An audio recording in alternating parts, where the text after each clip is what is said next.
Па ја ќе го наречам Мислам дека секој македонец, вистински македонец, треба да се придружи на оваа иницијатива во одбрана на овие луѓе, на овие честни луѓе кои се затворени само заради тоа што се патриоти.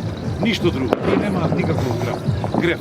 7 месеци тие беа слободни од денот кога се случил тој 27 април и никако не направија никаков терористички акт, ниту пак на истиот ден не направија терористички акт за да бидат обвинети за тероризм. Значи сите треба да си го ставиме прстот начело и да размислиме кого друг после го чека ова.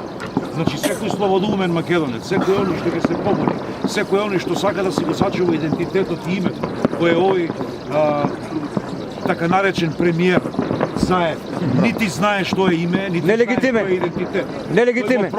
Го продава секаде. Дали е легитимен или не, тоа татко му и мајка му знае. Не. Тоа не ме интересира. Мене ме интересира спасот на Македонија. Овие луѓе кога тогаш ќе излезат, може би уште за некој ден сега. Се надевам дека оваа нова 2018, бидејќи сме и вечеров овде дојдени, ќе им овозможи да бидат пуштени, да може да се бранат од слобода својата невиност, да ја докажат на тој суд кој е нели и од нив направен. Истите тие суди, истите буквално кои претходно судеа обратно, сега судат обратно.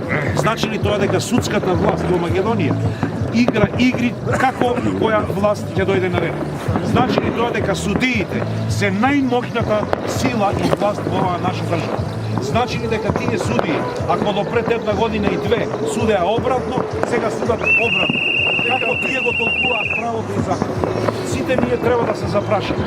Оваа идеја е потекната од Зотир Костов, јас се придружувам како граѓанин и како македонец. Тоа што сум пратени по ВМРО ДПМН и од коалицијата за поголема Македонија, само ми дава за поголемо право да можам како дел од нештото да го продадам, за да можам да ги моите колеги, нели, во нивно име да зборувам дека нели дафина е овде. И за сите оние други кои се лапсени уметници таму кои стојат, нели, внатре. Како може уметник да биде терорист?